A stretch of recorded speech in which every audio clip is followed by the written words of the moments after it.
आपका क्वेश्चन है to cons with the same base radius 8 centimetre and height 15 centimeter are joined together along their bases. Find the surface area of the base formed. ठीक है, तो इसका मतलब क्या है? देखो इसने क्या बोला है, टू कोन्स, दो कोन्स को कैसे ज्वाइन किया है? along their bases. तो उसका मतलब है आपका ऐसे, एक इधर से ज्वाइन किया है और एक सेम बेस है और इस साइड में ऐसे, ठीक है। तो इस तरह से आपका ज्वाइन किया है। अब देखो इसने क्या बोला है कि रेडियस इज 8 सेंटीमीटर, तो रेडियस इज दिस, तो R is equal to 8 centimetre. Next इसने दिया हाइट इज 15, तो आपका हाइट यहां से यहां तक है, तो ये है 15 सेंटीमीटर। अब आपको क्या निकालना है? Surface area. तो सरफेस एरिया देखो कहां से कैसे निकालते हैं? बाहर से जो दिखाई दे रहा है, तो इसके अंदर क्या है हमारे पास में? टू कोन, और बाहर से हमको क्या दिखाई देता है? अगर ये सॉलिड है तो भी हमको पता नहीं कि बाहर से क्या है, वो सॉलिड है या हॉलो है ना। तो जस्ट वी विल टेक कोन का कर्व सरफेस एरिया, और कितने? 2 का। तो ये आपका हो जाएगा 2 into curve surface area of cone. तो इसके अंदर फॉर्मूला डालते हैं, तो ये है 2 इंटू कर्व सरफेस एरिया का आपका formula is pi R L, है ना। तो अभी हम एल निकालते हैं पहले। तो एल हमारा होता है क्या है? Root R square plus H square, that is equal to root R square is 8 square and H square is 15 square. तो ये हो गया आपका 64 plus 225, that is equal to root under 289, ठीक है।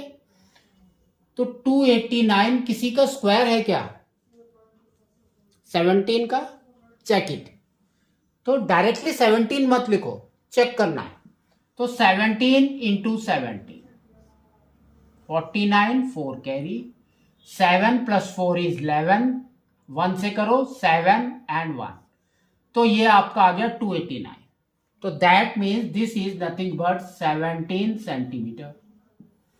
अब इसके अंदर वैल्यू पुट करो, तो देखो क्या आ रहा है? 2 into 22/7 into R is 8 into L is 17।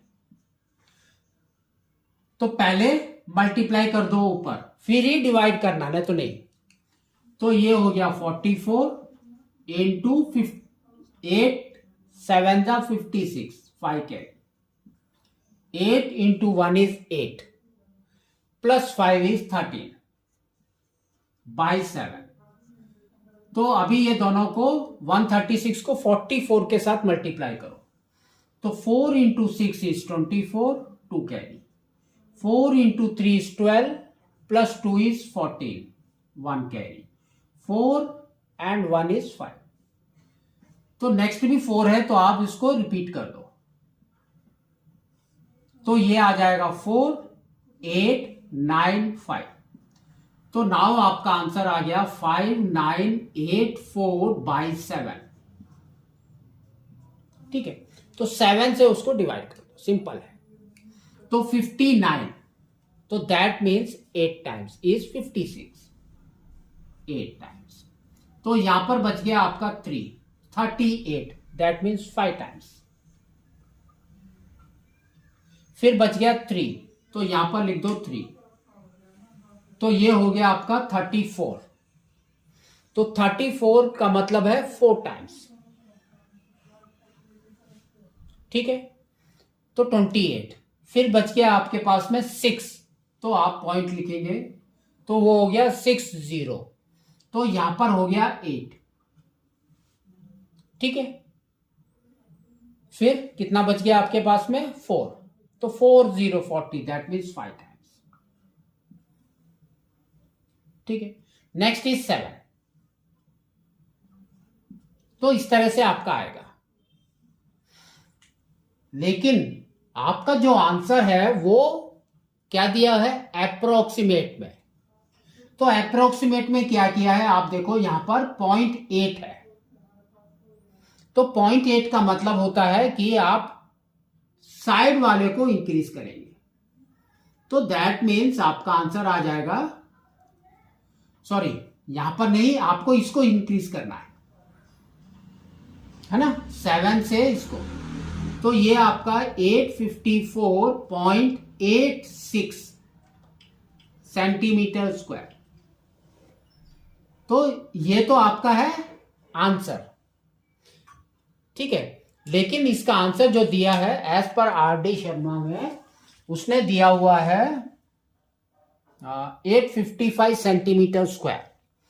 That means उसने क्या किया है, इसको यहां पर इंक्रीज कर दिया, तो ये आपका कितना आ गया, 855 सेंटीमीटर स्क्वायर अप्रोक्सीमेट। ठीक है, लेकिन एग्जाम में आपको ये वाला आंसर लिखना है, ये नहीं।